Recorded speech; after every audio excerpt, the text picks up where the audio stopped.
Hey there, welcome to SharkCast podcast dedicated to the greatest sporting club in the history of the world, the mighty Cronulla Sharks.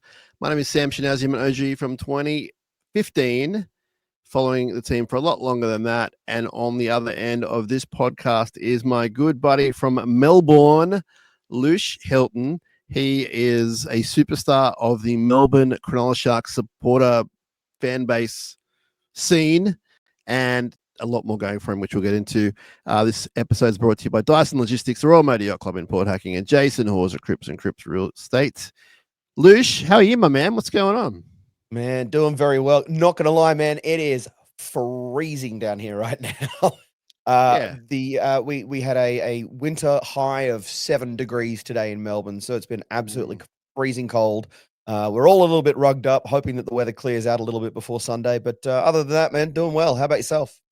I'm good. People in the background will hear the little rattle going on. That's my heater, and we're not as cold as that, but we feel it here as well. So I love it. I'm a winter guy, as you can imagine, but I'm feeling the cold this winter because our Sharks are not performing up to scratch, which we're going to get into over this episode. You've been on the show before, and you're living in Melbourne, not from there originally, but living there for a long time now.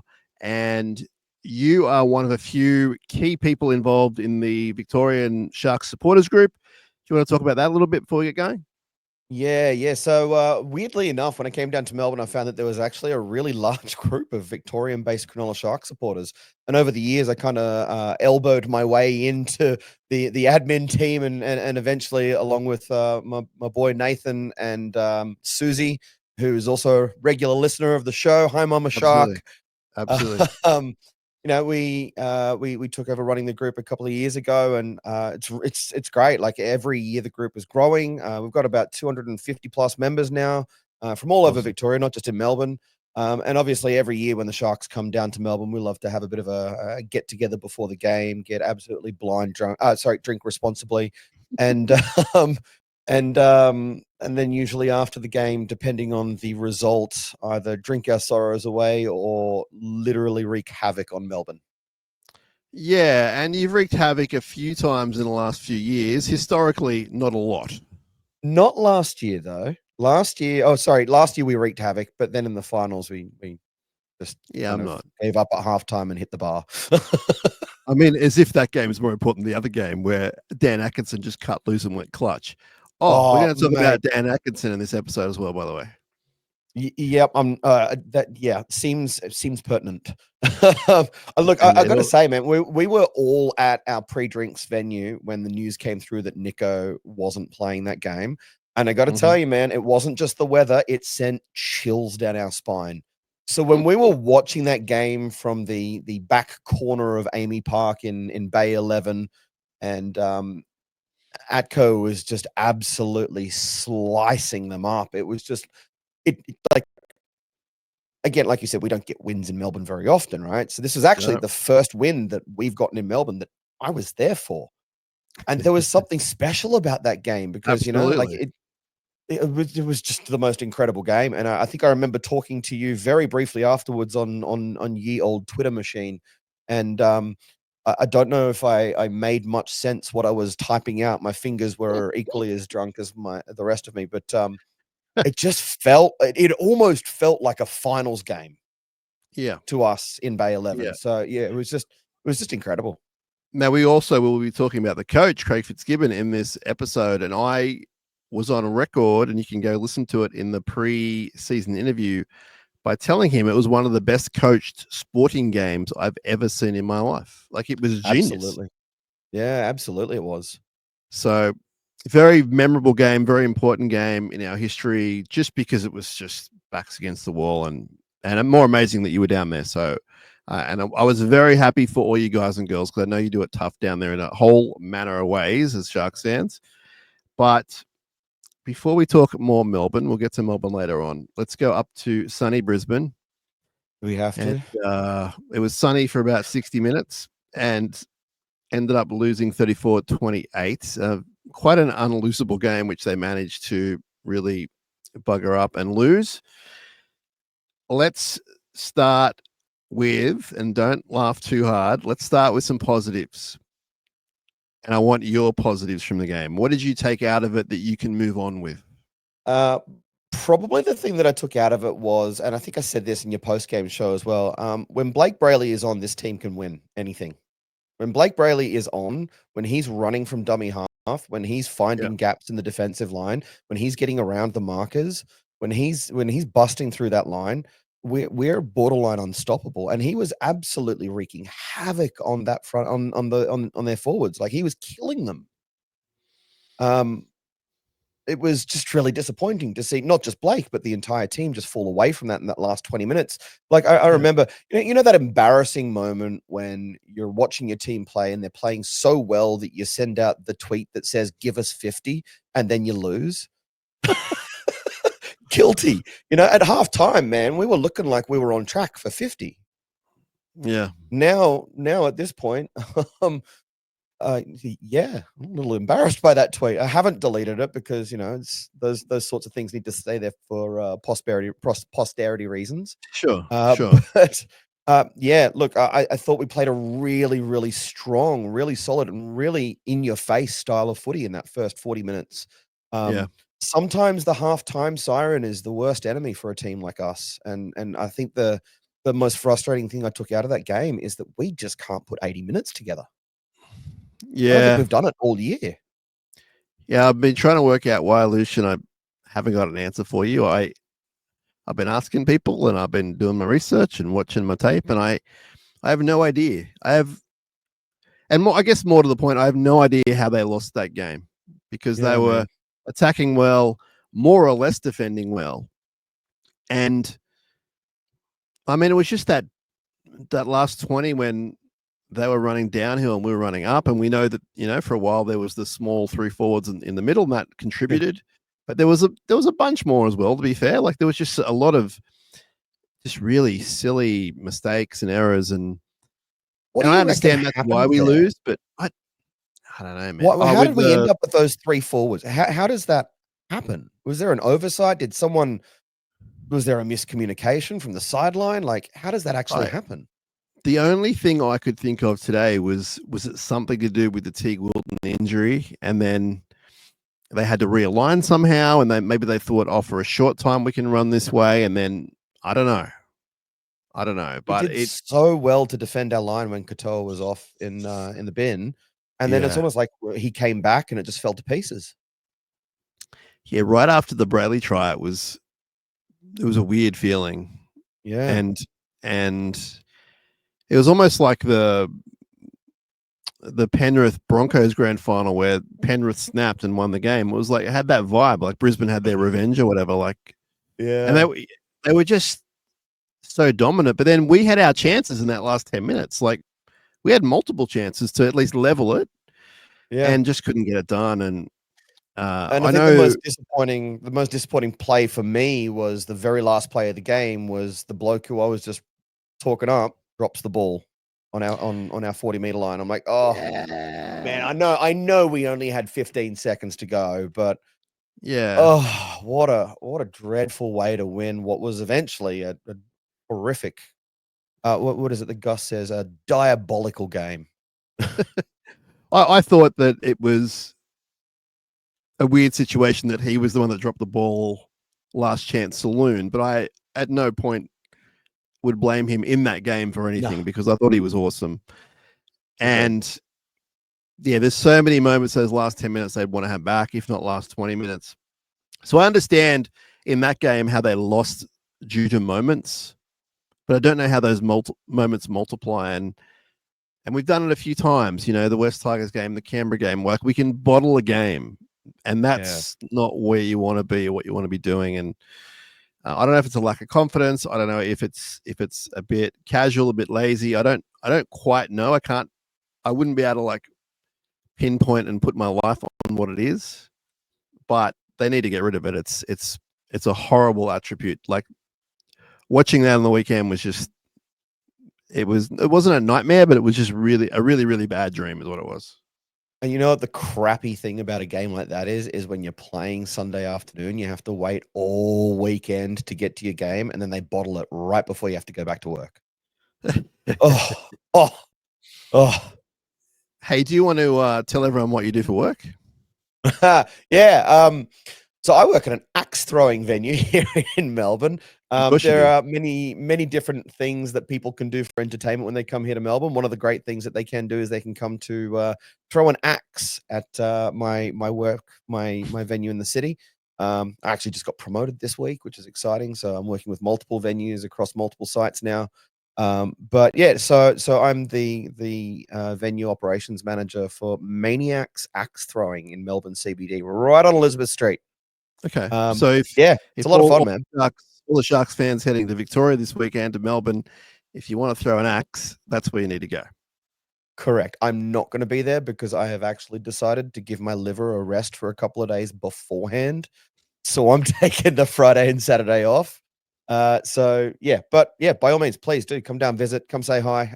The crew down there would love to show you how to throw an axe like a pro. All right. So the team might not win, but you can. You can. Brisbane. What else can we talk about up there?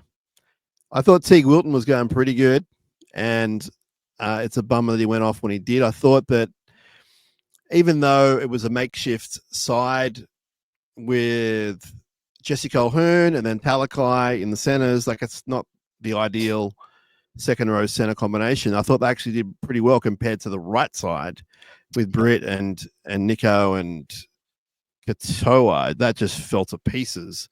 And so again, I thought there was some, I mean, not so much positives you can take away and move on forward with that, but at least seeing a young bloke like Colquhoun really just hold his own. I thought he was terrific. And I just love Talakai, as you know. I just think he's so valuable and probably underutilized. And it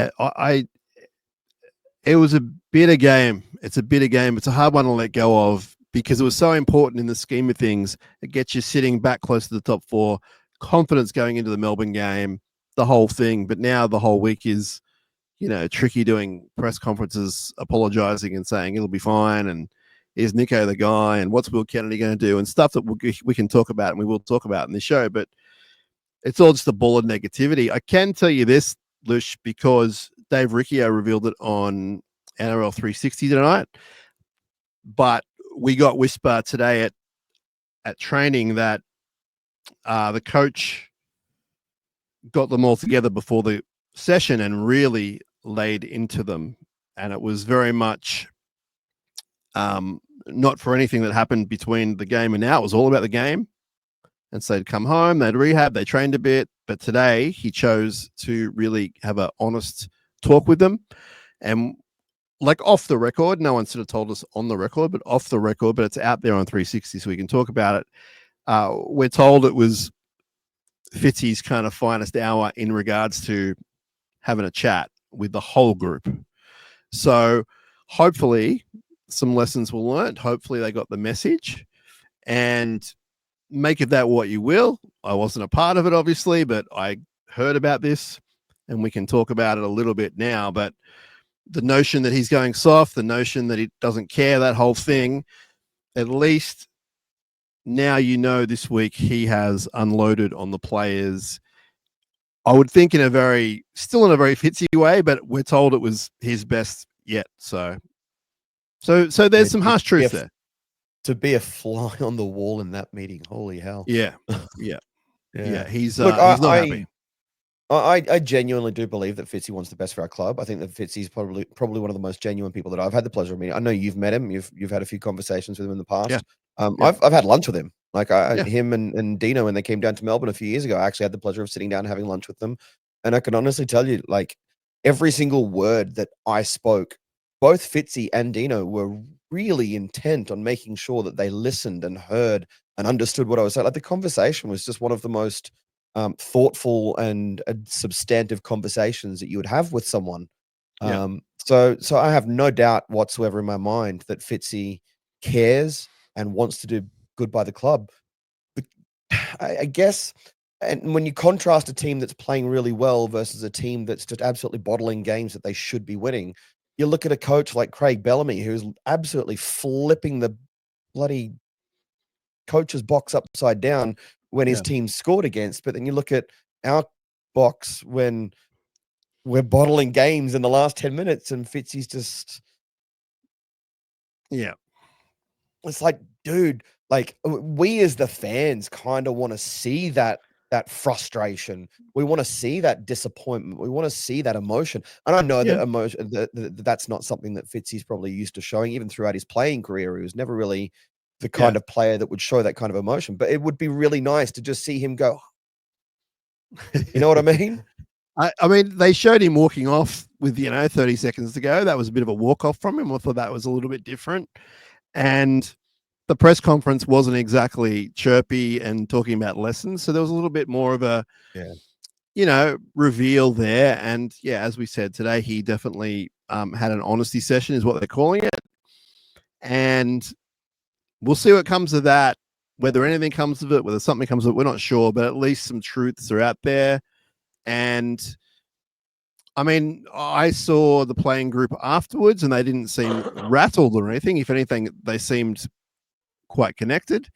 And speaking to a couple of guys today, they were very just ready to rock, ready to go. So they didn't seem put off, which is great. You don't want that. Yeah. But I do think that he would have gotten through to them because, as you said, you and I have been in his company for extended periods of time, and he's the sort of guy you can't look away from, and you do take in every word, and he takes in every word. And it's not to say that he doesn't have fun and have laughs. Like he's a very jovial guy, but he's also just got this thing about him. He's like, it's Craig Fitzgibbon. He's this giant guy, and he just looks through you when he talks. When I say look through you, like he's just always focused on you. Yeah, and it's quite a interesting way to be. So, but having said that, I can't tell you why he picks Daniel Atkinson every week. I know the whole fan base is blowing up. I get it. What I will say is, it happened, I think, in the local derby the other week where he picked him and then last minute got rid of him and Toby came in. So you don't know what's going to happen this week. I know it doesn't look, if you're one of those people, it doesn't look good for you that he's in number 14, but it doesn't mean he's actually going to be on that bench. But we'll see. We'll see what happens. Especially when you've got guys like Hohepa who had a really I thought he was phenomenal. I thought he was fantastic in his debut for the Sharks. Named for the Jets. So he's on our extended bench, but he's named for the Jets. Yeah. He should be on our bench. Yeah, I agree. I can't explain that, especially nor can I tell against you. Melbourne.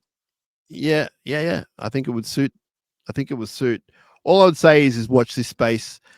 And my advice is to hold the emotion in until 1 p.m. on Sunday and then let fly, because I'm just saying a what if. What if, like the other week, everyone's losing their mind and then he doesn't play? You've wasted all this emotion and energy and anger on something that didn't even exist. However, Lush, I understand that at the moment it exists. He's in 14, but we'll get to that in the mail. There's a lot of stuff about that, but Hohepa Puru was really good. What a difference 12 months makes. 12 months ago, we were praising Daniel. We were begging the club to sign the man up on a 10-year contract. Well, yeah, it's not a Dan Atkinson thing. It's just that Dan Atkinson's not a middle thing. That's what it is. Yeah. To be fair, like I've got nothing against him as a player. I just think that he's not a middle forward. I think we can all probably agree with that. He's not a middle forward. He tries his guts out, whatever he does. I mean, I know he didn't do much on the weekend in the stats columns, but I don't think it's his fault that he gets chosen. And I know when he goes out and plays, it's not like he's not trying. So I'm not mad at Dan Atkinson. I just don't think it's the right thing. Like a lot of other people, I think he could be so much more productive in different ways. However, Hohepa Puru was great. You're right. I really like the way he plays. I've been watching him pretty closely since we signed him, and he's just a real smart footballer. He's not the biggest guy, but he's pretty tough. He's not a halfback, but he's got great hands, and he's got a lot of attributes. And I think we'll see more of him throughout the year. I really do, based on what we saw last week. He reminds me a bit of a younger Cam McInnes. Oh, okay. Yeah. With the ball playing. Yeah. I like him. Yeah. Okay. He's also, any other funnily enough, he's also related to a colleague of mine who runs another Maniacs up in Newcastle. So that's also fun. Oh, wow. So you might you might get a Puru or two. I guess Nephi won't make the trip. You might get a Puru at one of these places on Saturday or something. If he makes the trip. Call me. What was I gonna say? I've forgotten something about the Brisbane game. Did anyone else stand out for you aside from Puru and Blake Brayley? Oh, in a good way. It was 4 days ago. I've tried to forget most of that game at this point. Look, I just when Brett is on, he is phenomenal, but when he's not, he is disgracefully bad. And it just was not his day. Katoa definitely the brain fade of the century in the 40th minute of the game. What was that? Dock that man's pay for the week, send him off, and don't bring it. Like, what the heck was that? I was thinking, even if it was only a penalty, you'd still say that was the stupidest penalty that ever existed. Like, it was 100%.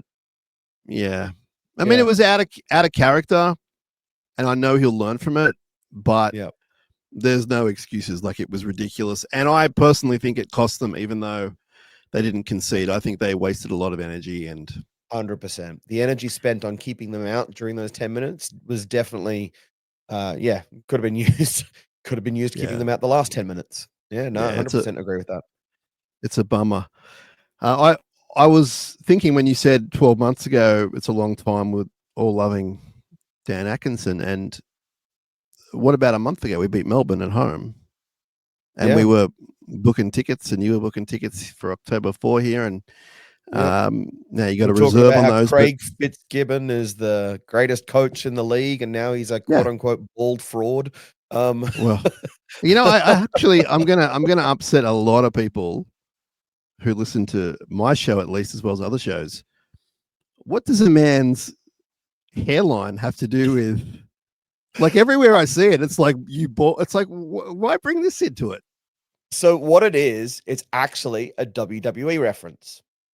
Is it? So about 3 years ago, when CM Punk made his return. No. Sorry, this was 10 years ago when CM Punk was still in WWE, and he was having a bit of a feud with Stephanie and Hunter. And he was on a microphone, and he looks right at the camera and just says, "How about you, Hunter? You bald fraud." Okay. I'm going to send you the GIF. You're going to look at it and go, "Oh, I get it." Yeah, now. right.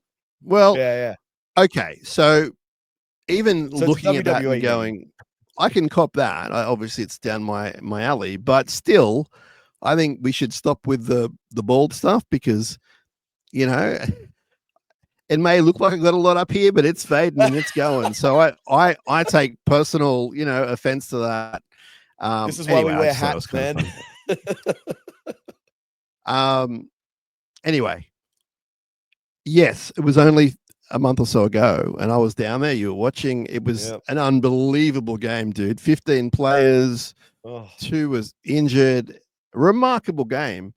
Yet we're only 3 or 4 games after that, and now it's put a line through them, blow it up. So my question to you is, do you think we can turn it around? Okay, so do I think we can turn it around, or do I think we can make the top 4? Because there's 2 different answers there. Do you think we can be that team that beat Melbourne? That team that we saw, that can conquer all worlds and that kind of thing? See, there's something about games with Melbourne since 2016 where I think we lift, with the exception of one game a couple of years ago down here when they put 50 on us and basically ruled us out for the rest of the season, rest of the year. There's just something about Melbourne. Yeah, there's something about Melbourne in Melbourne lately. There's something about those games. We tend to bring the best out in ourselves, and we tend to bring the worst out in Melbourne. I think, like, the second greatest moment in all history, obviously the first greatest was, Sharks beating the Storm. The second greatest moment in all of history was Cam Smith's very first career send-off against us at Shark Park. There's something about these games with Melbourne that just it rattles them, and we get up for them. So you're saying I'm hoping that that's the Sharks that we see this weekend. It's either going to be that or the Sharks from 2 years ago that come down here and get done by 50.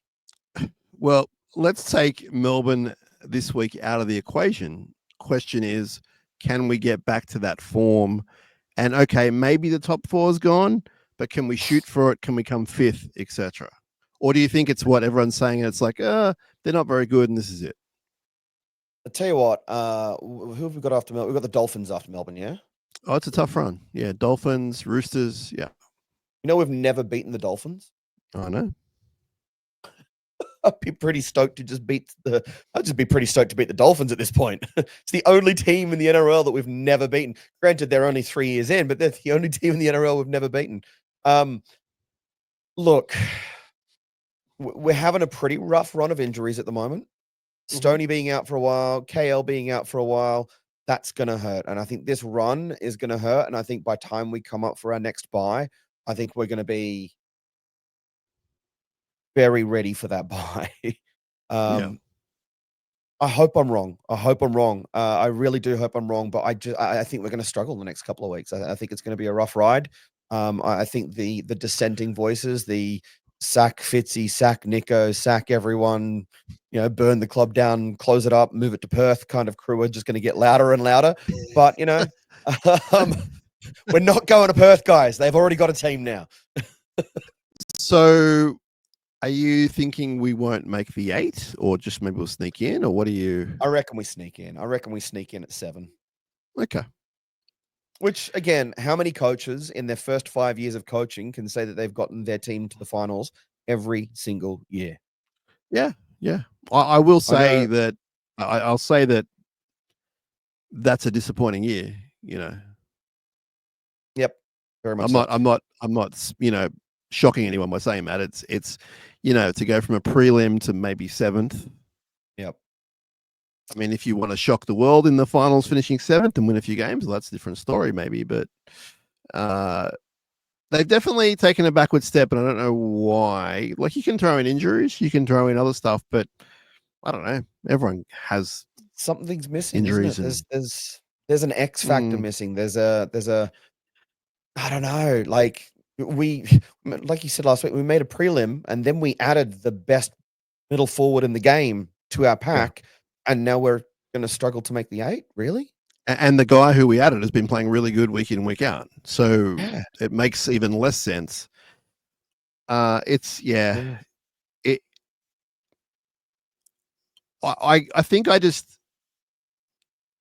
it's a strange one, Lush, because, last week we were great for 55 minutes. Like, as you said, you're tweeting about 50 points. So when it clicks, it's really good. And they defended pretty good as well. But we go back to the point is they can't do it every week for 80 minutes or even for 70 minutes. And that's a huge problem. And so my question is, well, we beat Melbourne the other week and it was one of the great wins of all time. But then we've stunk it up pretty much ever since, except for one half of football. So was that a grand final? Might have been. But is that to come back to the mental side of things, the psychological sort of point of view, or like they're not, like, I know on the weekend they displayed some, I'll say, some lazy attributes. But when I think about this team and the players and the club, and the coach, I don't think of them as a lazy bunch. They work pretty hard. They all like each other. There's just, I don't know, maybe last year was so much that they have stepped back of natural causes and went, it was such a full-on year. We almost made the grand final, and this year maybe they're in cruise control a bit. I don't know. But there is there's a lack of, I guess, aggression in finishing those games, which is a huge issue. I spoke about it with a couple of guys today on record. You can go listen to it, but it's like, how do you ice those games? How do you just finish them off? You're winning by 10, 16 points on 2 occasions, looking pretty good. Why can't you finish the job? I don't know why. I just want to see us flog someone. I just want a blowout. Just one. Yeah. Like, I was actually really frustrated at the start of this year when I think we were like 5 rounds in and Penrith was losing to everyone except us. And I'm like, oh God, what's going on here? But I think the reality is, right, like this season is anyone's season. Like everyone has beaten everyone. Yeah. Like I don't remember the last time. I think Dave Riccio said to you on your post-game show last week, competition is wide open. Yeah. It's anyone's game this year. It is. If we string the next 6, 7, 8, 9 wins together, God, we could be in there. We don't know what the Bulldogs are going to do at the back half of the year. We don't know what the Raiders are going to do, what the Warriors are going to do. We know what the Storm's going to do. They're going to do what they always do. But yeah, but I mean, I think if you win the majority of games from here, I think you're still a good chance of sneaking into the top 4. I mean, there's people writing to me saying, well, what if we finish 5th or 6th and play in Sydney, and then you've got to shit it out for the 4 weeks or whatever. But you're right. Like you can string games together. Like if you string 3 or 4 games together from here, like I'm not even talking like the 10 games left. If you do 3 or 4 together, you could very well end up in the top 4 if you keep going that way. If you win the majority of your games. So I'm not saying we're going to do that, and I'm not saying we can do it. But if we did, gee, it'd be a success for the year, because at the moment, the is it a good year? Is it not a good year? It's really trending towards not a good year. Yeah. And it's only because of the expectations. And, I know on this show, I've obviously led those expectations by having the window way open with the breeze flowing in. But what else was I supposed to say? We were 20 minutes from a grand final. You get Adam Fanua-Blake. I mean, come on. Yeah, exactly. And, you watch that game back as well. If Adam Fanua-Blake was playing that game, we probably win that. Yeah. Yeah, they went close. We'll probably end up in the grand final. So, what if? A lot of what ifs, Lush. All right. Let's tell everyone about the Royal Motor Yacht Club in Port Hacking, and then we can move on a little bit with some news and that kind of thing. But our friends at the Royal Motor Yacht Club in Port Hacking have an awesome restaurant called The Galley, and it's top-notch food, reasonable prices. You'll love it. There is a number of bars you can watch footy in, or different sports. The water view is immaculate, I should say, and they encourage you to be a member. You don't have to be a member to go there, but they encourage you to be a member. You get discounts. So get in touch with them. 0295239300. Website is rmycph.com.au, and tell them SharkCast sent you, please. So, Lush, NRL dub is starting soon, and last week the women's team had a 12-all draw, no conversions, so that meant 3 tries each.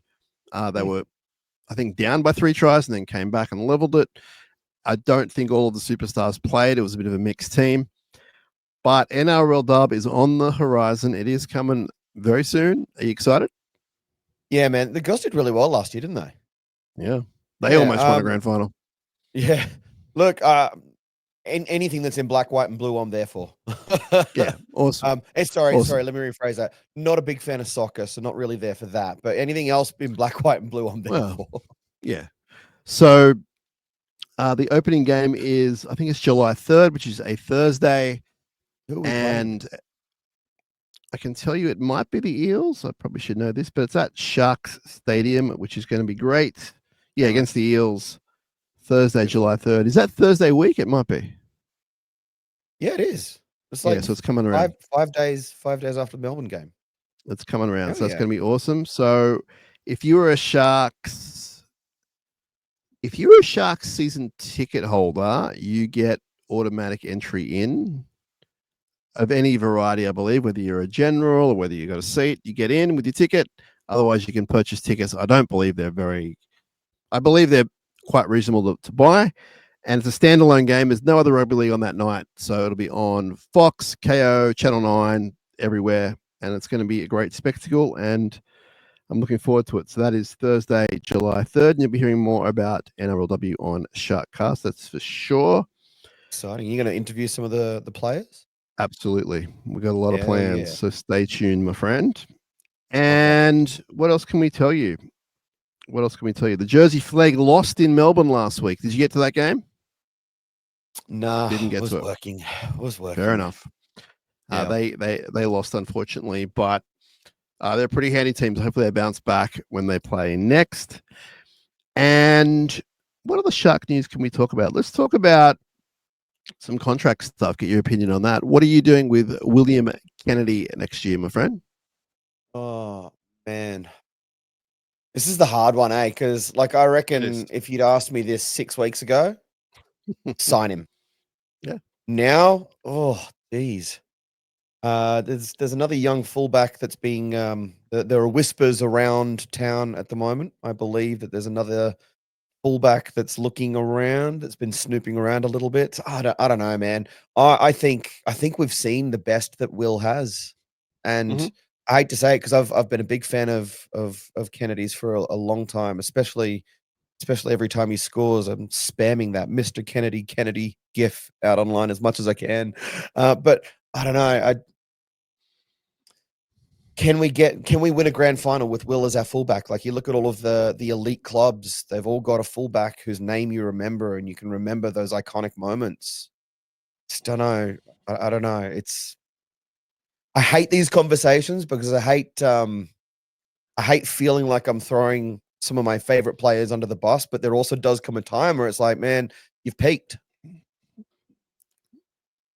Do you think that he can find some form to finish the year at least? Oh, I hope so, because we don't have any other options, do we? And no, guys, Nico is not moving to fullback. It's not happening. What about that? Oh my God. Like, that comes from like people on national TV. It comes from fans around the world. It's like it's never going to happen. 5 years ago for like 10 rounds. And he wasn't that fast either. Yeah, I certainly would not be doing that. No. You know what? When I would do it? I would do it if Kennedy went down in a game and there was someone else to play half. And we really needed a fullback. Yeah, Atkinson. No, but even like a Brayley or a McInnes, whoever could just shift the ball around. If you deemed fullback more important, maybe because there was no one else to do that, I would definitely throw Nico in game, but I would never select him for a full 80 minutes. Like, that's just it's never going to happen. It's never going to happen.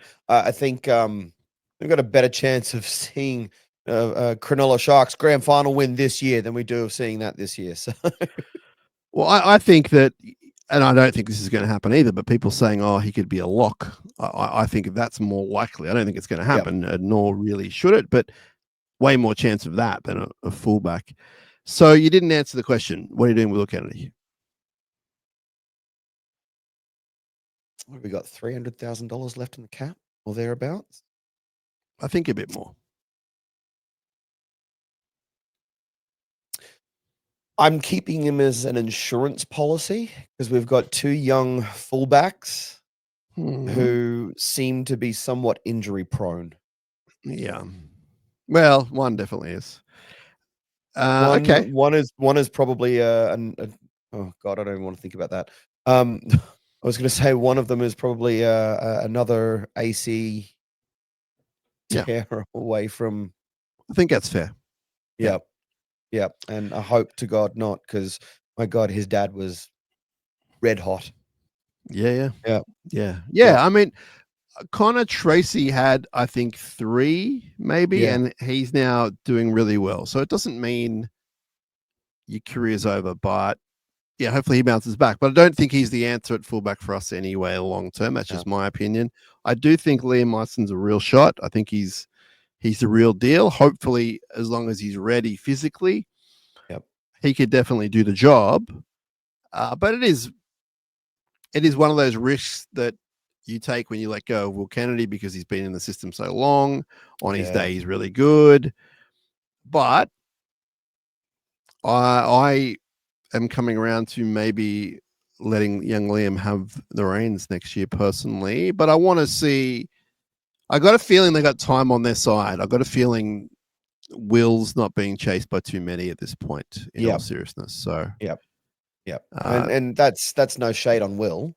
No, But like the no. reality is, almost every team in the league at the moment has their fullback locked in for the next couple of years.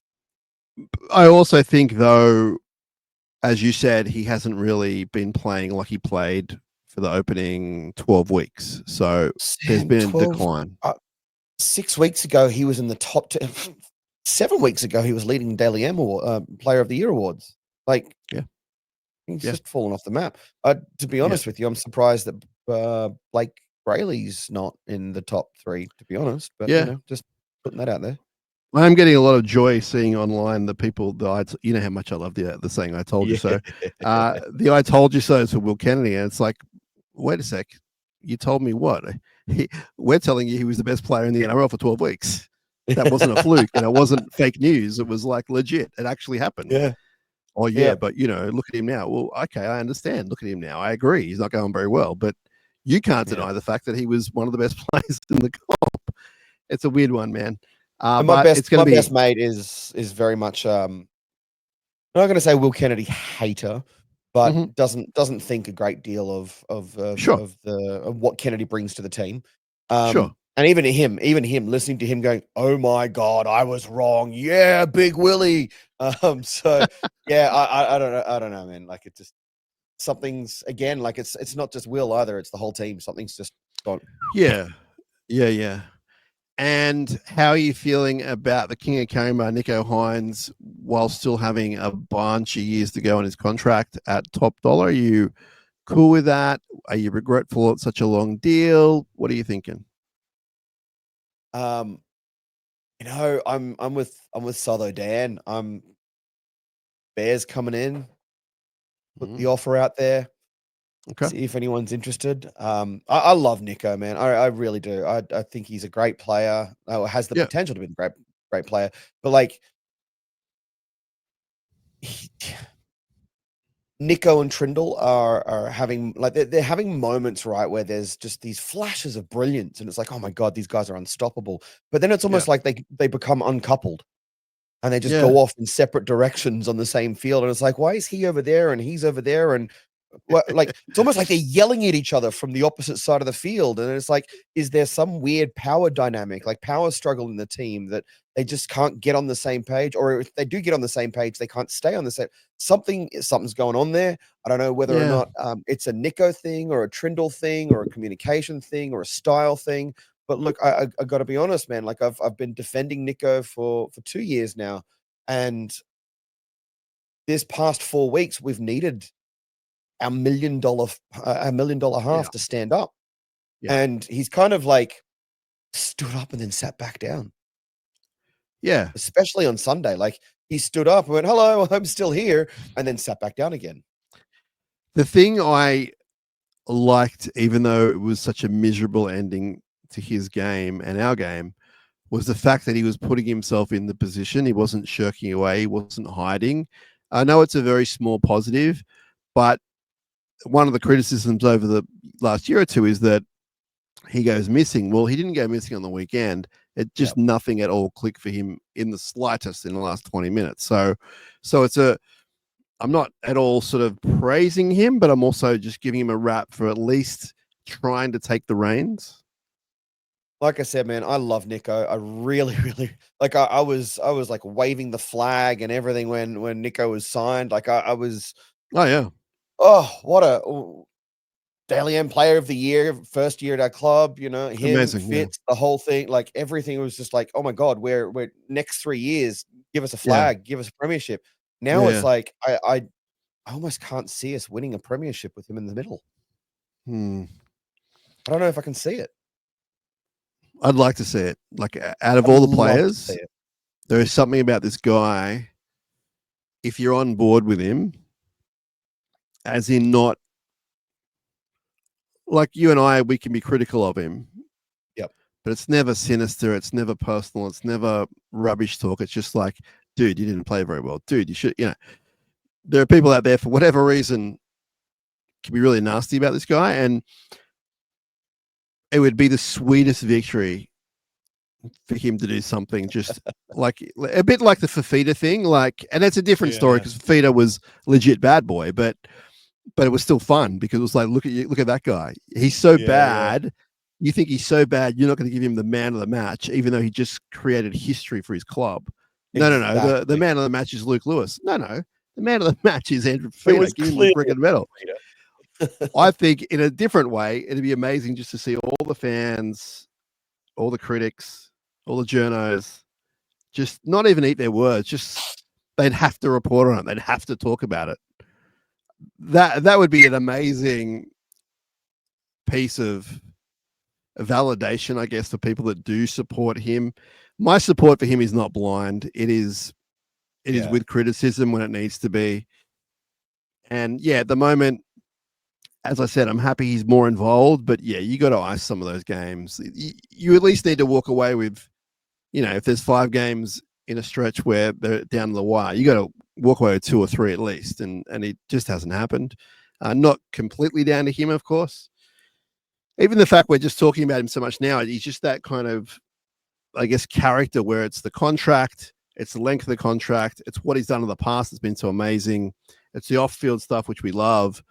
All these things combined make it such a sort of interesting subject, I guess. And I mean, sometimes I see him at press conferences and you can tell it just drives him crazy. It's just like, I don't want to be here. I don't want to talk about this stuff. Like, I've talked about this 40 times this year. Like, I don't want to talk about it. I just want to go play footy. I'm getting really sick and tired of hearing people talking about how he's got to get his head right. I know, right? Well, mate, you have no idea what the hell is going on in his head. Back up. It's amazing. It's amazing. Like how many psychologist fans are there out? Like there's so many footy fans who are psychologists all of a sudden. A lot of them listen to the show because I get a lot of messages saying he's not mentally tough. And I would prefer them to say, when the game is on the line, he can't handle it. Oh, okay. Yep. That's different to being mentally strong. I'm sorry. Exactly. Look, I'm a bit of a perspective guy, right? So like, let's take a step back and have a look at the game's best halfback. Nathan Cleary. Sure. Having a diabolical season this year. Uh-huh. Still the game's best half. I mean, like, it happens, guys. Chill. Oh, look, I think that he needs to be criticized when, like anyone, when things go bad. But he's doing a lot of good stuff as well this year. Like, he's not having a bad season. It's just those clutch moments that you need to kind of own. And you and I are talking about it. We're not saying he shouldn't be doing it. Of course he should be, but there's just something about this guy that people obsess over, and it's kind of weird. I just saw so many people lose the plot on Sunday afternoon, though. Like, this is all Nico's fault. This is all Nico's fault. Sack Nico, get rid of Nico. And while you're there, get rid of the bald fraud. Like, seriously, guys, like, Nico didn't lose that game. No. That wasn't he had some unhappy moments, there's no doubt. Yeah. But so did our best player on the field, Blake Brayley. You know? Yeah, so did our right edge forward, and so did our left winger, whole bunch of them. So it's an interesting one, man. Who else can we talk about for next year? Are you bringing in any of the kids for next year? I tell you what I'm doing. I'm moving heaven and earth to sign Stone Street. Okay, let's talk about that. Yeah. Look, the guy should be in our top 13. It's that simple. So you're letting go of Katoa? Absolutely. Uh-huh. Yep. Clear as day. And it has been since the start of this year. Granted, Katoa was injured at the start, like he missed the first, 12, 13 games. But every single game that I don't think I ever remember hearing anyone say anything negative about him. I think even in a losing team, people were still lauding and praising the efforts that Stone Street was putting in. Like, we can't let this guy go. Yeah, just can't let him go.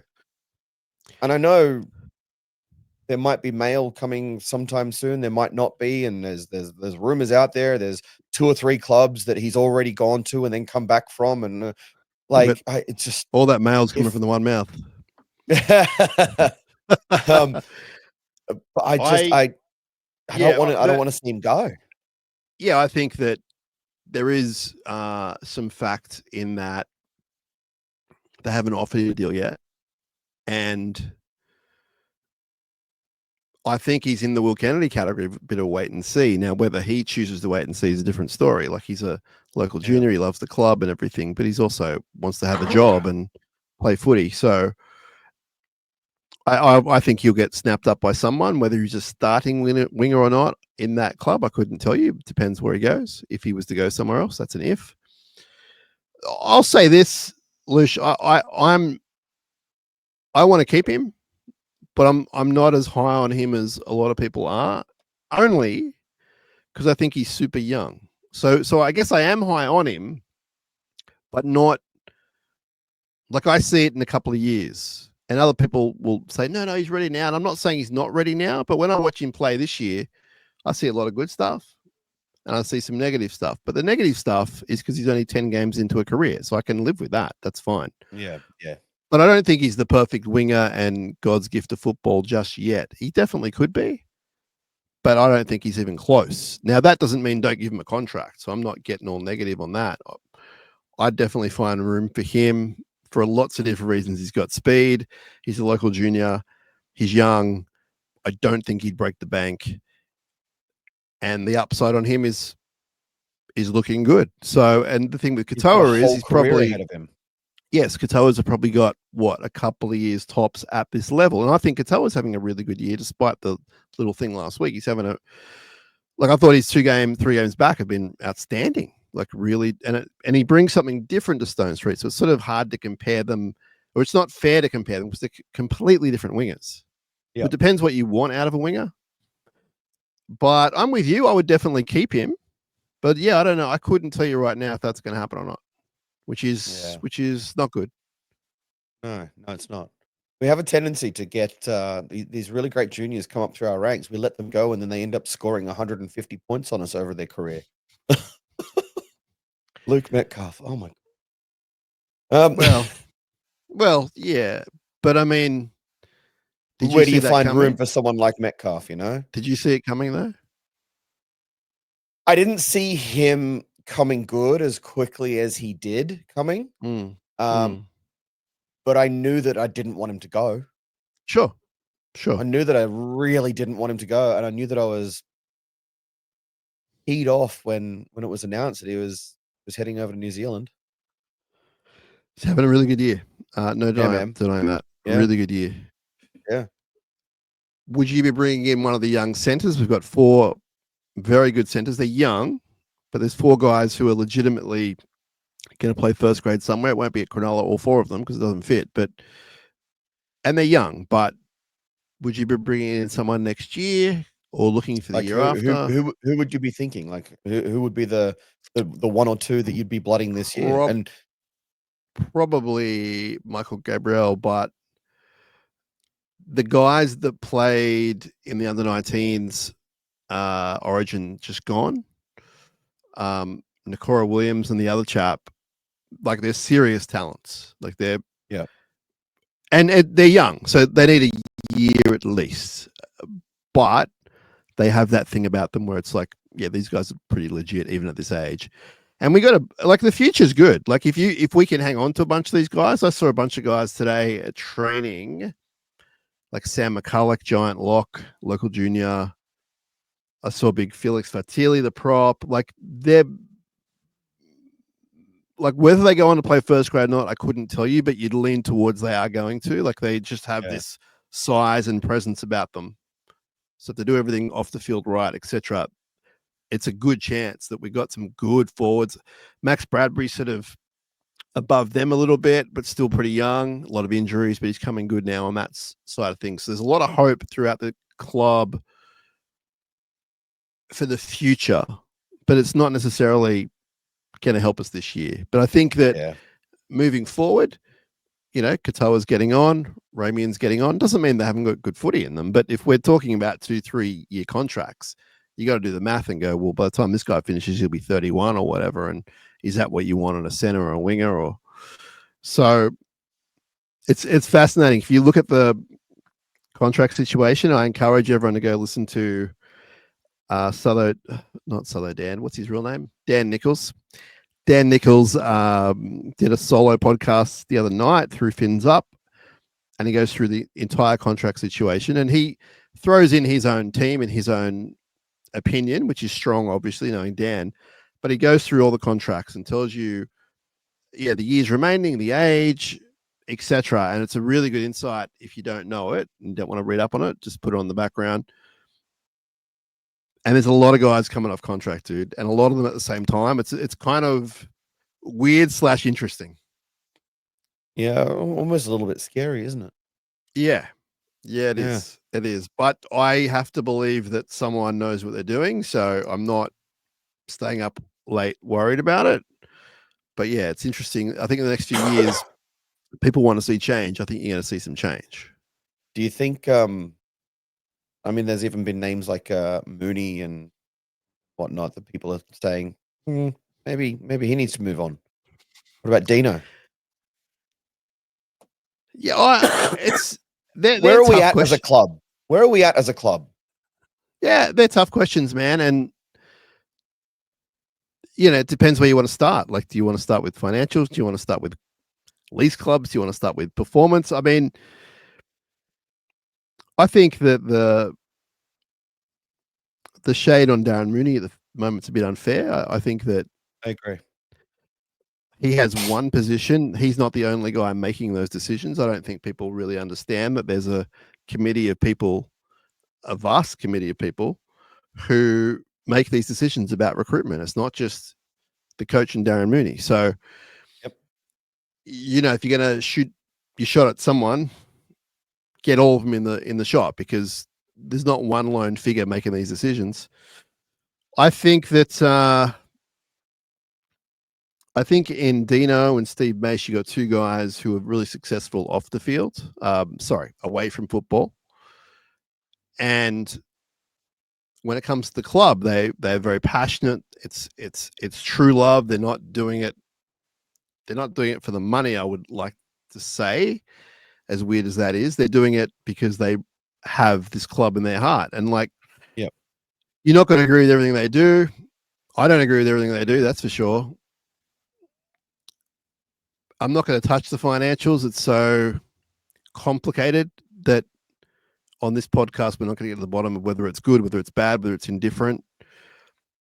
But I think as a club, overall, there's a lot of positive stuff. The thing that no one talks about is they've got a club at Cronulla that's hugely successful. Like, it makes money every day. And there's different reasons why they don't really talk about that overly, but they're doing okay through that. There's a few other assets they've got that they do okay through. So, the missing league club thing, that's a whole mystery to itself. Yeah, no kidding. Look, in defense of Dino, this week, obviously, we've got Cronulla coming down to Melbourne. And whether or not we want to put this in the final episode or not is up to you. But last year when the team came down, there's no fan meet and greet. It's the one time that the team comes down to Melbourne, we get to meet them, and they always do meet and greets. And then all of a sudden last year, they didn't. And we were a bit peed off about it, but we were also like, you know what? Okay, cool, whatever. It was a Saturday game instead of the typical Sunday game down in Melbourne. So they're flying in on Friday, time short, captain's run. Okay, cool, whatever. We'll cop that. And we got a guarantee from the club that we would have one this year. And then last week, news came out that no, you're not getting one this year either. Which then peed a lot of people off, myself included. So I sent an email to Dino. And the next day, I got a phone call with Dino going, hey, mate, just want to let you know, you've been heard. We're doing a meet and greet for you guys down in Melbourne. Yeah. And I thought to myself, you know what? Like, when I think about the heart and soul of a club, right? The heart is obviously the players. The soul is the fans. And Dino is the guy who's pumping all of this together and keeping it all together. And like, to me, I respect the man because he doesn't just do what's best for the club on a financial level, but he understands the importance of the fans. Now, things have happened since then where they've chopped and changed when the meet and greet's going to be, which is a little bit annoying because I'm already booked on Saturday, but I'm going to have to try and cancel plans to get to that meet and greet. But, just the fact that someone like Dino, like, how many club CEOs are going to listen to some little pissant down in Melbourne, have a sook, and then go, you know what? I'm going to fix that guy's day. Yeah. Dino did. Well, do you want to tell, I know people have heard your story who listened to you on the show last time, but do you want to the circumstances about how you had lunch with them the other year. Yeah, look, obviously, well, not obviously, I'm gay. Good for you. Very, yep, yay. um, you know, obviously when the whole Manly jersey saga came up with the Pride jersey and all of this, everyone throwing their hands in the air and half the Manly players refusing to take the field and that kind of stuff, I just thought, you know what, I'm going to send an email to my club and see what, whether or not there was any plans or anything. And it was just like a really heartfelt, like Cronulla's been a big part of my heart, been a big part of what's kept me sane. It's a big part of what kept me alive in my early teen years. Supporting this club was the only real emotional connection that I had to my dad, who very much wanted to put me through conversion therapy and all sorts of horrible things when I was a teenager. When I did come out, grew up in a very Pentecostal Christian family. So that was like the closest thing to a relationship that I had with my dad was formed through Cronulla, through the Sharks. Yeah.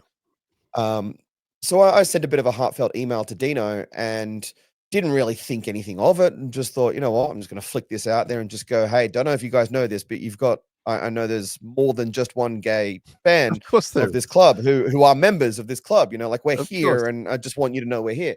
2 days later, I got a phone call from Dino out of the blue. I didn't put my phone number in the email or anything. He's obviously looked up and gone, oh, this bloke's a member. I'm going to give him a buzz. And he said to me, look, myself, some of the front office crew, and Fitzy are coming down to Melbourne to do a bit of a Centre of Excellence tour of the Carlton Football Club. Let's catch up and have lunch. Yeah.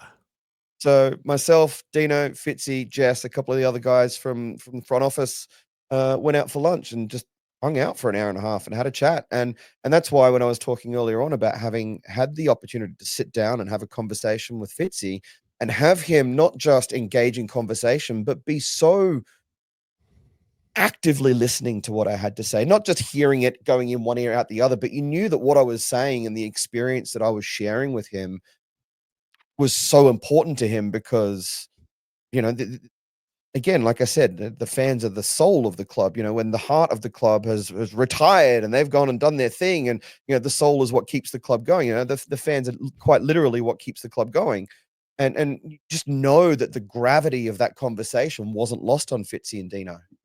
So I've got a lot of respect for both of them. They didn't have to catch up for lunch with me in Melbourne. They were here for one day.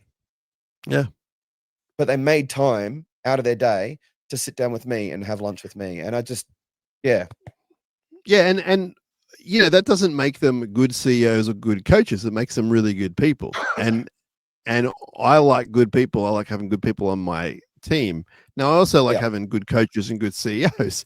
So in my opinion, they're doing pretty good. And yeah, as I said, there's things I'd change about both of them, but there's things that they change about me. There's things they change about this podcast. You know what I mean? Like no one's going to see eye to eye the whole time through. And I think you nailed it pretty good talking about, where the club's at, how they're going. Like I think people want to make out the club and the coach and the CEO and whoever as these big, bad, evil people with no feelings. They're only in it for the money. It's kind of not the case. And yeah, I know we probably come across really homerish and I don't really care at this point, but it doesn't mean that he should pick a back as a forward. That's the bottom line. But it also doesn't mean that, he should be the things that I've read. It's just not pleasant. Anyway, I'm glad you had that experience, and I'm glad that you got to tell that on here because I think you told it in a bit more detail this time around. And just stuff like that, it fills my heart with warmth because of how I feel about the club, how I feel about you, how I feel about what you're talking about. It's so important, man. Anyway, we're getting slightly off topic, which is totally fine. Sharks coming to Melbourne. Are you pumped? Oh, man, I'm so pumped.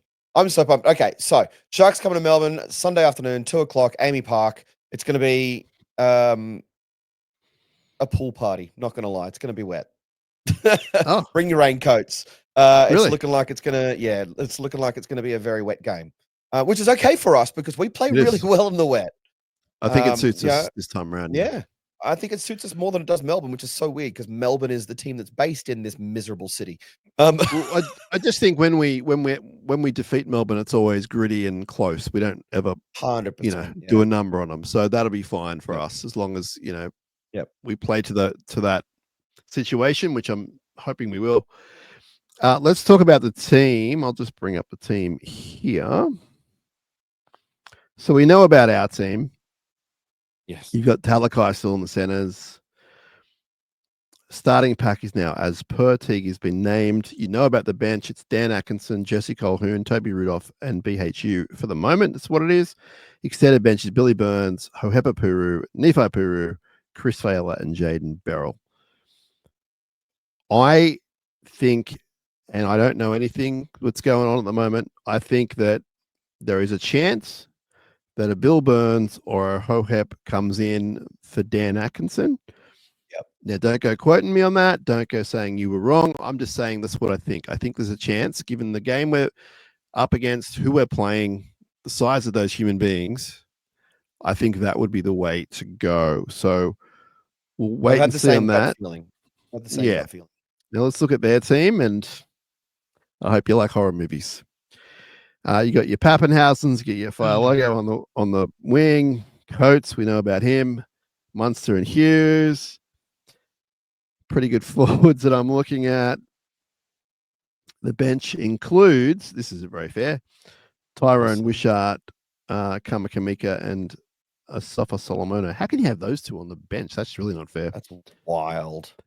And I think that is another reason why you bring in a bigger body than Dan, even though they have a utility in Tyrone Wishart. Even he's kind of bigger than Dan. And again, we're not talking ill of Dan. It's just what it is. In our eyes, he's a half-back kind of guy. So we'll see what happens there. But obviously, they've named I think, are they full strength? They must be full strength. That's pretty much full strength. Yeah. I don't think they've got anyone. So immaculate spine, like just immaculate.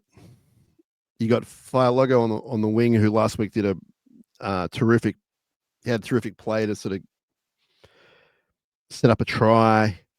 We know about Coates. I mean, I look at their centers, Lush, in Grant Anderson and Nick Meaney, and they're competent. I'm not blown away by those guys. That might be a target there.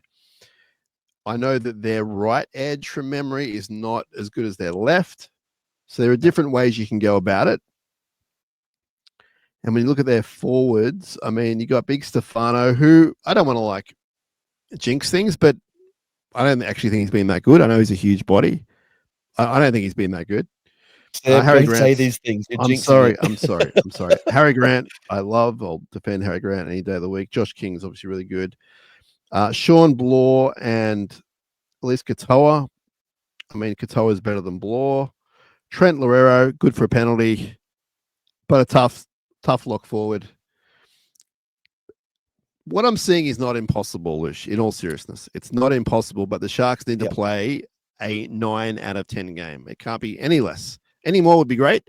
It can't be any less than a 9. And you know what? If we do win this one, those dirty Melbourne Drizzle fans can't say, oh, well, you only won because Jerome Hughes wasn't playing. Oh. Which is what they did last year. Yeah. Are we missing half our team? Thank you. Oh, well, you wouldn't have beaten us if Hughes was playing. Well, I mean, half our team wasn't playing. What are you talking about? Didn't we have a hooker and a lock? Where was Dan actually playing in that game? Where was Dan? What was he? I think Dan was 6, and I feel like Blake was 7 in attack, and I think and then spot with McInnes. McInnes was 7 in defense. Yeah. So amazing team. Their record at home is unbelievable. They've lost, I think, 4 home games in the last 3 or 4 years. One of them is to Cronulla, thankfully, and the other one is to St. George, which is pretty funny. Saying. Now, and that was this year also. It was. Give us the Melbourne Amy Park experience, because I've heard some pretty bad things. So tell us, and I haven't been there for a long time, so tell us what it's like as someone who will hopefully be in your town. What's going on? Okay, so I go back to 2016 in particular. Obviously, that's our favorite year of supporting the team. I remember playing the Storm. Really. Yeah, well, Correct. I remember playing the Storm. I believe it was for the minor premiership in the final round of Correct. the year in Melbourne, which was really unusual to play Melbourne that late in the season too, right? Down in Melbourne. Yeah. Usually Yeah, it's a June or July game, right? I remember us losing the game, it not being a blowout, it being a really, really fun game.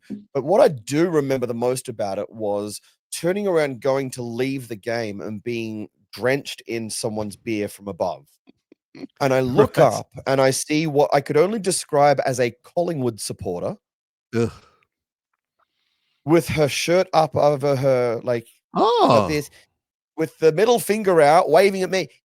Stick that up, you bum, you dirty. Wait, for people listening, not watching, are you saying the shirt you saw boobies? Is that what you're saying? I think that's what people call them. I'm not really all that. I'm not really all that. I'm 13 years old. Don't worry, that's what I call them, boobies. Yeah.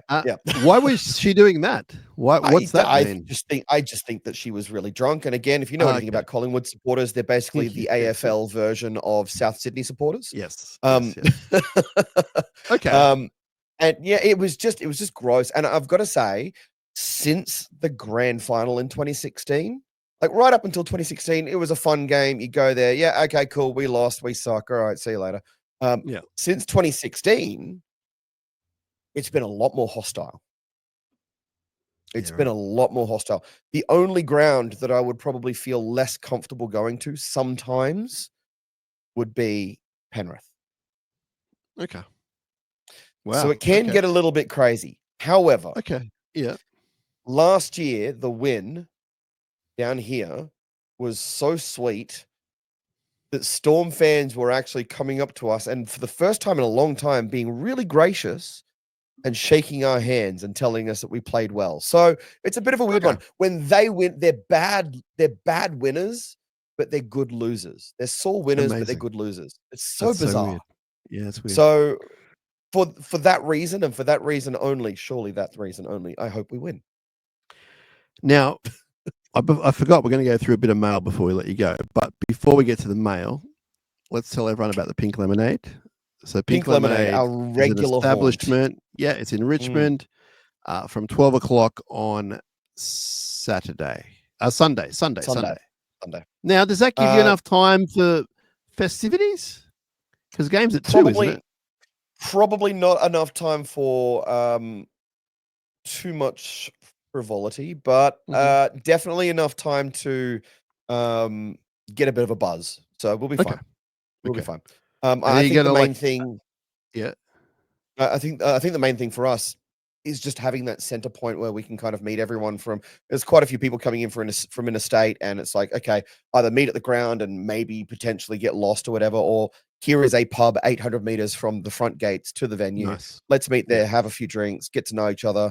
Sing the song, freak out a little bit together. Yep, exactly. So what we actually have done for the last 2 years is because it's so close to the ground, we'll stand there and wait until about 15 minutes before the game starts, jeering at all of the Storm supporters as they walk past. It's fantastic. It's great. It's our favorite thing to do. No wonder they're throwing beers and lifting their shirts at you. Look, I'm not going to say that we don't bring it on ourselves. All right, I never said that. So meet and greet with the club official gathering is Saturday afternoon late afternoon at the hotel that they're staying at. So that'll be fun. Go check out that. I think you have to be a member, so you might need to reply to the email. Don't just rock up. Yep. And then 12 o'clock, potentially we'll say 11:30, 12 o'clock, Pink Lemonade. Yep. And then potentially afterwards at about 4:30, celebration drinks at the Pink Lemonade. Correct. Okay. Or commiseration drinks, depending. No, we're going to say celebration. That's why I said that. Now, before we get to a bit of mail, I appreciate that. Before we get to the mail, before we let you go, we're going to talk to you about Jason Hawes, who is the best Sutherland Shire real estate agent. And we love him. He's been supporting the show for a long time, living in the Shire for all of his life, working in the Shire for about 25 years. If you have any questions at all about real estate, drop him a line, 0410 417 450. Lovely guy, friend of the show, Sharks member, Sharks season ticket holder, potentially a sponsor of them at some point. He loves the Sharks. Whenever I see him down at the local cafe at Mr. Paisley's, he bails me up. I can't get away. Jason, I've got to go. No, we're going to talk about Sharks. 0410 417 450 and tell him we sent you. Now, Lush, you are kind enough to stick around for what we call the mail. Now, I did a mailbag the other day, so I've gotten through a bunch of it, but there is still some great stuff that's come through since then, especially given the week that we have had. And I'm just going to open up what I sent to you. You don't need to worry about it. I will get through this. So people have been in touch, which has been great. Now, Brent, sorry, let me start that again. Let's start this podcast again. Brett, valued listener Brett, wrote a really in-depth, awesome email, and I've condensed it as much as I can. And he basically wants to talk about where we are at now. Yep. And his frustrations about the missed opportunities. He feels we've regressed in our performances, and it's disappointing compared to the consistency of the roster we've had and what we did last year. He believes it's a systematic culture of mediocrity and entitlement. And he thinks it's a byproduct of the coaching style. Now, they're big words, but he does back it up with an opinion, which I'll tell you about, Lush. He talks about Fitzgibbon's, I guess, nature of publicly not talking about individual performances. And he also says things like learning their lessons, and he's resistant to big changes. And then he couples that with the consistent roster in a comfortable environment, and he feels like there's no repercussions for performance. On-field examples, this culture is exemplified in two moments. These are examples from Brett. Go back to round 8. You remember Ronaldo getting the ball in goal. He doesn't have much chance of getting out. He gets a stray hand from Jack Bird in the face, and the ref says, drop out. Rather than playing on and backing the defense, Cam McInnes is then convinced to use a captain's challenge, claiming high contact. This, to me, screams entitlement, looking for the easy option, and a lack of confidence in their ability to get the ball back or defend their own line. Another example was on the weekend when Nico tripped over defending the line, and all the defense stops with their hands up complaining to the ref. The try is awarded. It's instinctive entitlement, again, hoping the ref will save them. And we'll sort of break this down, Lush, but I'm just going to get through it now. So from where do we go from here? I don't want to see mass changes. I don't want to see angry press conferences. But I want to see some heart from Fitzgibbon that he isn't happy. I want to know what he's going to do to fix it.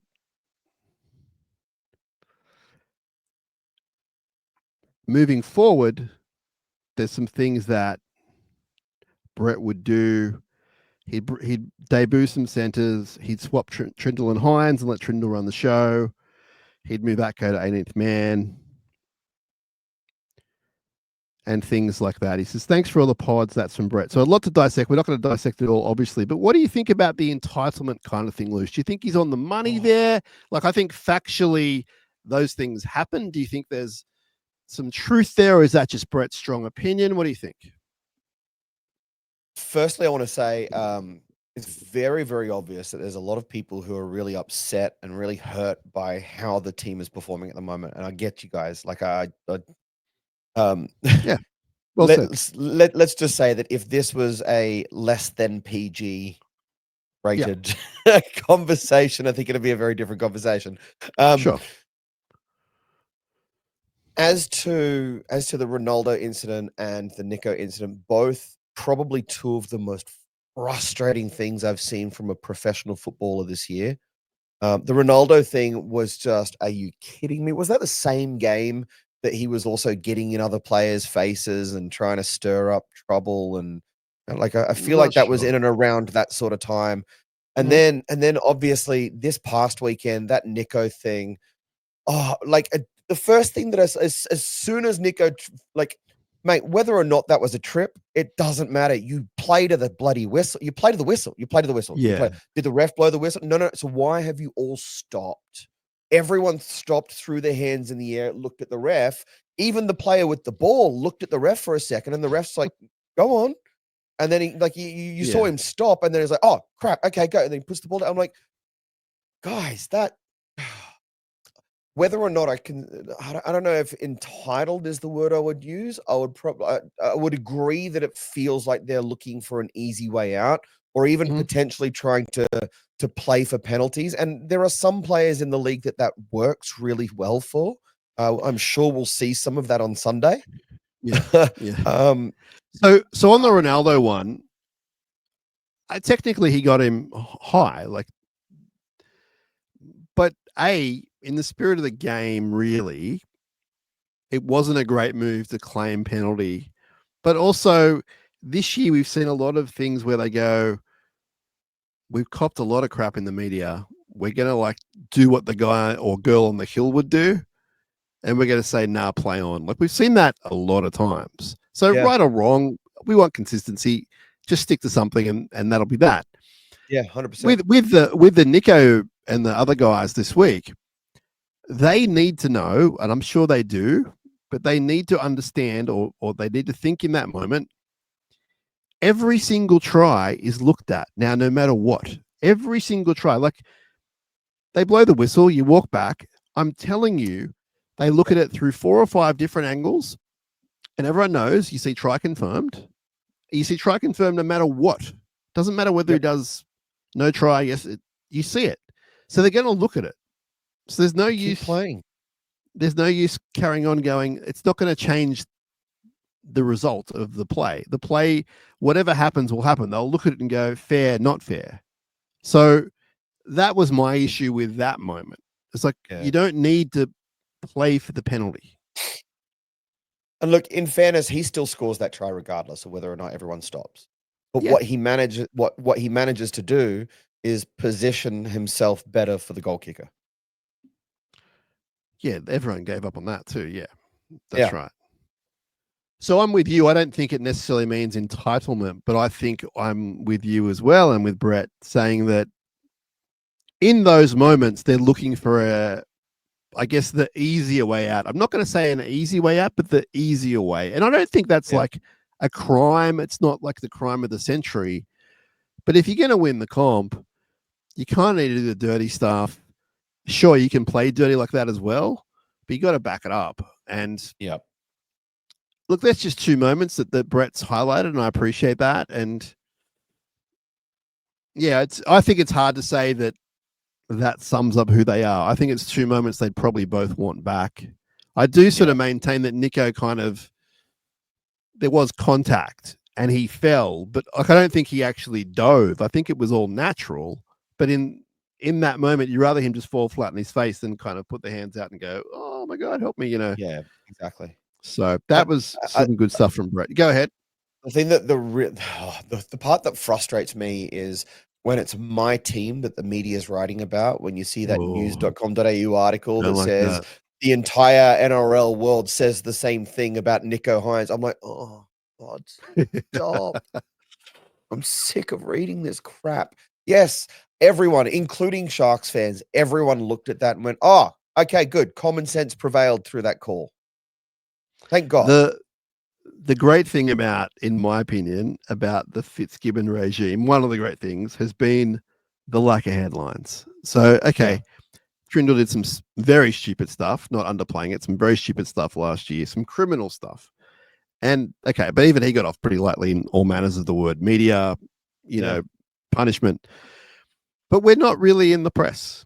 Oh, they didn't ice the game. Well, that's not... that's not really headline news. It's opinion, whatever. But this stuff on the back of poor form, it's just I'm with you. It's like you see it, you're like, no, that's not us anymore. We don't want to be those guys. We've done our time, more than most teams. I'm having 2015 flashback. I'm having peptide scandal flashbacks where every single day in the newspaper there was something more about it. Oh God. Yeah, you know what the result of that was?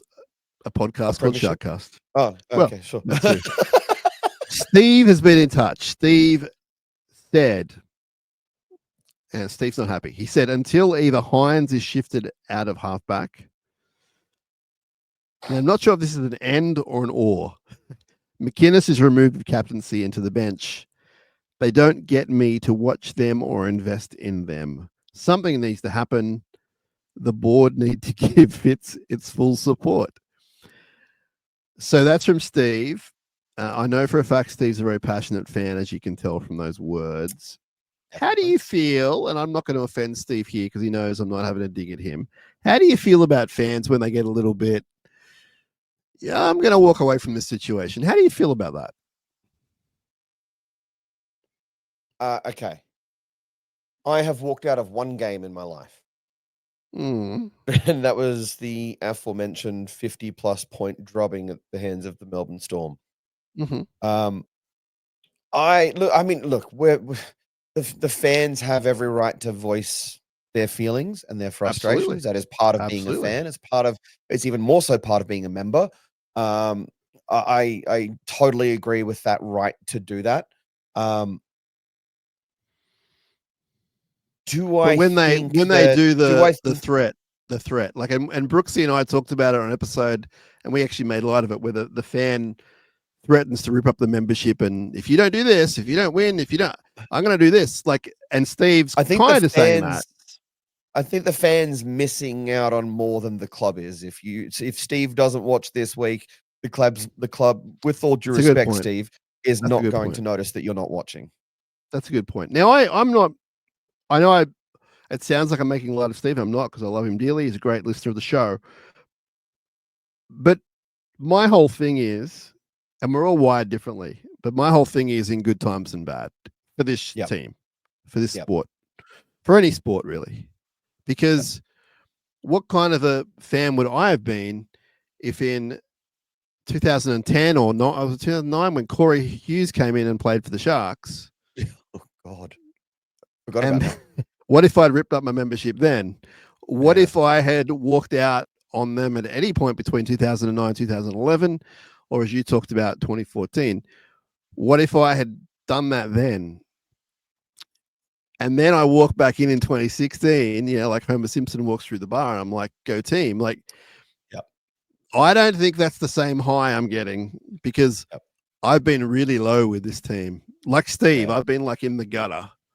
And I haven't been happy about it, but I never really had the guts to sort of either do what he's doing or say what he's going to do.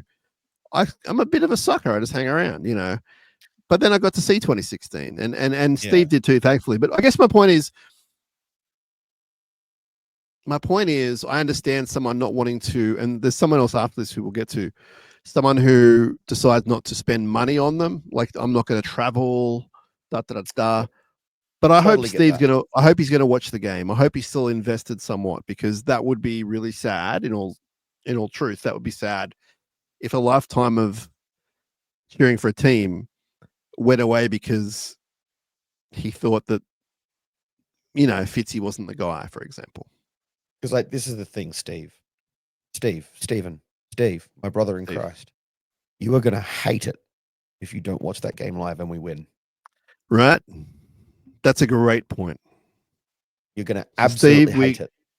We expect to have you on the post-game show afterwards, and hopefully in a good way. And hopefully you haven't been offended by what we say, because you're a very dear listener of the show, and we really appreciate you. Now, who else have we got here? So we got Andrew. Andrew, it's a similar boat. He said, from my understanding, Fitzgibbon is paid well to be the head coach and make decisions that's best for the team. I personally, he says, have probably 10% of his knowledge. But with my 10%, there's a few obvious points that either he sees and ignores or doesn't see. For example, he says Hines is not a 7, he's a 6. Fitzy says it's only a number, but it isn't. The 7's job is to close out tight games and run the team. Hines is our best rugby league player in the team, but he's not the best to close out the game, as in the clutch player. He says Atco from the bench doesn't work. Give the captaincy to Teague for 80 minutes. He said Fitzy is on notice if we miss the 8. He also thinks, this is pretty bold, he thinks they should go for Josh Hannay if that's the situation. He also is honest enough to say maybe they are not the right changes, but the point is they're changes and we need change. Now, he then gives us a team, a current team, so counting injuries. So he's left Tom and KL out of the team. But his team that looks different to the current team would have Chris Vaiella in the centres, along with Talakai. So there's no Jesse Remian. He's got BHU as the other starting prop. He's got Teague as captain, Jesse Colquhoun as starting lock. And his bench is Cam McInnes, Toby, Bill Burns, and Hohepa Puru. So I like the fact that he's backed it up with his opinion for a team, and the team's not bad at all. But I don't mind that team. Let's talk about. I think we've talked about the coach quite a lot. Let's talk about this captaincy thing because I'm seeing that pop up quite a bit, Luch. Do you think we need a change in captaincy for starters? I don't disagree with the statement that we need that change could be good. I don't disagree with that. Whether or not Teague is the person that I would tap to take on the captaincy, to be honest with you, I'd be going for Brayley. Right. If I was changing captains, I'd be going for Brayley. Geez, I don't know. McInnes has only got 1 year left after this year. He's done at the end of next year, right? Yep. And there's a very real possibility that he's not going to be here beyond next year. You really want to lose your captain? Like, are we talking about potential retirement? You could do the co-captain handover kind of thing. Yeah, that's what I would be looking at maybe next year. I wouldn't be doing anything about it this year. I really wouldn't. And I know there was a minute there where we had Nico as the co-captain, or I think for a while there, the standalone captain. That clearly didn't work because that was just more responsibility on the shoulders of a bloke that's already not performing at his best. I don't know, man. Like I don't know that I'd be making that change this year. I really don't. Not mid-season. Like I understand where people are coming from when they say, "Oh, on the field, maybe he's not verbal enough." I don't think people could say he doesn't lead with his actions because obviously he puts his body on the line like very few do. Yep. But I'm with you. I definitely wouldn't be changing it this year. And I actually think he does a pretty good job. Now, I know we're not getting the results we want, but I actually think he's a pretty good captain. I like the Blake Brayley idea, and I have no problem with that, especially the way he's trending. I will say this about Teague Wilton. He's a real serious young dude, and he hates losing. And there is something about him that I think when he talks, people listen. Now, whether that's a captain for an NRL club, I can't tell you. I think he might have captained the under 19s Blues at some point back a little while ago. And I see him as a leader. But yeah, I'm not sure if he'd be captain, but I'd be interested to see him have a shot. I'll tell you that, because out of all the guys that I talk to, and you can, cheap plug, you can hear it on an episode I released today. I talked to AFB and I talked to Teague. I always love talking to Teague because he's one of the guys there that really just doesn't give me anything but direct answers and honest answers. And even he'll pull me up on something if he doesn't sort of agree with what I'm saying, like the tone I'm taking. Like he kind of takes it pretty seriously. And he's a friendly dude, but he's kind of got this kind of like a very matter of fact. He's matter of fact, but kind of got that kind of almost like that country don't mess with me kind of vibe. Like not scary. It's more just like, I don't want to annoy you, and I cracked him today. He was talking about the Red Hot Chili Peppers. Yeah, he's a nice guy, a real nice guy. But I think he's a lot more kind of serious and kind of potentially, in inverted commas, angrier than what people might give him credit for. But yeah, interesting topic, the captaincy. I don't think we'll see a change this year personally, and I think it's the right move not to. But I appreciate people talking about it. Now, Brad says, my preference is to miss the 8. Questions will then be asked. Performances will be under the spotlight. We've been lucky the last few years. An average squad made to look good due to individuals carrying us. This year, individuals aren't firing and we are exposed. My preference is to move Nico to 13. He's not a halfback, too slow for fullback. 5'8" is not working for him. Give him something to try, and if it doesn't work, get on the phone to Mal and measure him up for the red and black. Thanks for the content. That's from Brad. So, first of all, Brad doesn't want to make the finals. Yeah, wow. I think because he thinks we're not going to be top 4. So, I'm a finals guy. I like finals. Yeah. I'd rather be playing the finals. I would. Even I don't care like, if we get absolutely pantsed in the finals. I'd still rather be there. It was Gals last year, and we had the final at Brookvale, and it was like, it wasn't looking overly positive, but it was Gals' last game, and so there's always just something that gives you that little bit of hope. Yeah, and we got beaten, and that's fine. But I like playing finals. I don't like missing finals. Like, it's just one of those things. So, but that is the opinion of Brad. Now, Nico to 13. Is that going to work for you? Don't like it. Sorry. Yeah, no, not too physical, like too kind of. Yeah. To be honest with you, I don't think Nico would be able to cope. Dude, Gallen was 13. Yeah. Nico, like you put Nico next to Gallen and tell me that they can both be the same player, the same position. He's a very tall individual, but there's not much of him. Yeah, no, I don't see it. What I see is him getting broken in half. Oh boy. Well, that's from Brad. Appreciate you, Brad. Now we have Paul. Now, Paul has been very critical of the coach, and he's a big listener of the show, and he's a good guy. Paul said Fitzy has got to be saved from himself at this point. He has rinsed and repeated a lineup that over a 3-game period has suffered over 100 points against them, with only a lucky win over the 12th place Dragons, and then lost by 34 points to the Broncos. So Paul needs change. Geez, that's hard to hear, isn't it? That many points in 3 games.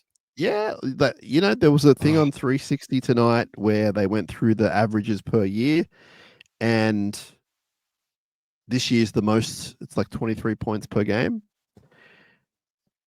And I think first year under Fitzy was like something amazing. Second year was amazing.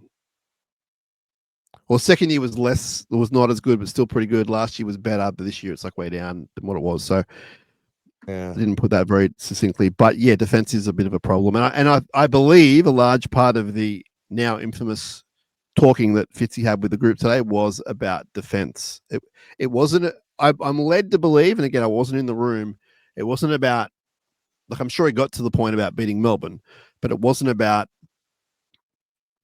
winning the game. It was about the performances and the way you do things. Yeah. And I imagine again, without knowing, it was don't take a dive when you think it's a penalty, etc. Like, all that stuff is very un-Craig Fitzgibbon like, and that must be very frustrating for him. So whether Paul's going to see change or not, I think it'll be minimal. Now, I think if the team lose by a bit in Melbourne, then you might see some change because it's a bye week, a bit of time to get your thoughts together. But I think overall, I just think circumstance, style of coaching, etc., belief in what he does in the system, I don't think he's going to blow it up. He might blow it up next year, but I think this year he's striving to do something. I really do. I don't think we see too many major changes get to if we end up in a position where last 3 or 4 games of the year don't matter. So let's just blood some kids. Well, that's interesting. I hadn't thought about that. I don't know. I'm hoping we don't get to that point. I hope we don't too. I hope at worst it'll be like you've got to win the last game against the Bulldogs at Accor Stadium in front of 80,000 people to make the finals. I hope that's like worst case. Yeah. Yep. Yeah, that's how far ahead I think sometimes. That's my bad. That's my doing. Already thinking about October 4th, aren't you? Hey, Luc, thanks for being on the show, bro. Appreciate it. It is an absolute pleasure. It's been fun. It's been good. Yeah, man. Now, do you want to spruik anything while you're here? Oh, not really. Obviously, for those who have been listening for a while, you know that I'm a bit of a podcaster myself. We've been on a bit of a break for a little while now, but I am working on a new little project that I think once it's fully fleshed out and put together, I think it'll be really fascinating for people who are into the whole pop culture world. But if you want to have a listen to any of our back catalog, by all means, head on over to everywhere where you can listen to podcasts, including YouTube, Spotify, Apple Podcasts, and look up the post-credit show. All right. Yeah. And then, of course, don't forget, this Sunday, 12 o'clock, Pink Lemonade in Richmond. Come and get boozed up with your local Sharks fans in Melbourne. Now, I'm probably going to get bombarded with questions, and I love being bombarded with questions. Is it kid-friendly at all? With adults? The venue is kid-friendly, yes. Okay. Awesome. Yes. That's one question that comes to mind that people will and there ask. There is also food available at the venue, and there is booze available at the venue. They've got a full cocktail bar. They've got all the Brookvale Union stuff on tap. You know, they've got everything there, and they've got some really, really good food too. So all right. And we're one of the lucky stadiums in Australia where you can have an oat milk latte and a sushi roll while watching the NRL. Wow, that is lucky. Very, very Melbourne. So very Melbourne. That's pretty cool. I like that. Yeah. All right. Thanks for being on the show, Luc. We'll go check out all of your post-credit shows, podcasts, and we look forward to your future project, which I know about and I won't tell anyone about, but because they'll steal your idea and make millions of it. But if you want to, you're like on the socials, aren't you, or not? Yeah. I'm on quite literally every social platform. Every major social platform. I don't have MySpace anymore. I got rid of that very recently. Silly question. Like when did it stop? Is it still a thing or not? It is still a thing. I think it's actually owned by Meta, so Facebook now. I think it's actually all kind of come underneath there, but you can still open up a MySpace page. It's primarily used for bands now, interestingly enough. So I'm surprised that you don't know about that. But you can still select your top 8 friends and everything. So I had that, and then I think a band one as well, but it hasn't been for a while. So I just remember all the schoolyard politics. Remember how much you learned about politics just on the basis of who was in your top 8 friends in school. Top 8, yeah. Wild. I liked MySpace. It's kind of fun. Yeah, I did too. Open up someone's MySpace and you can see it all customized and animated backgrounds and their favorite song playing. Like, I feel like you knew so much about someone just by clicking on their MySpace. Maybe that was a bad thing, actually. It was friendlier than, obviously it was a friendlier world anyway, but the idea of it was kind of nice.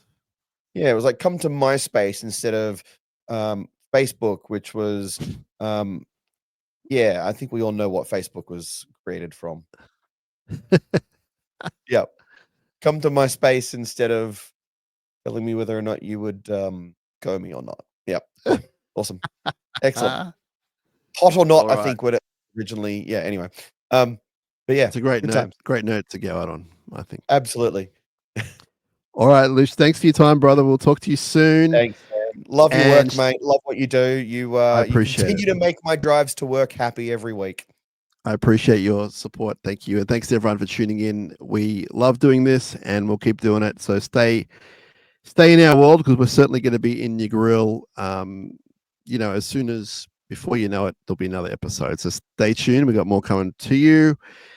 And we will talk to you then. Give us a like, follow, subscribe, and all the things you're supposed to do that on. And until then, up Cronulla. Let's go get those Storms.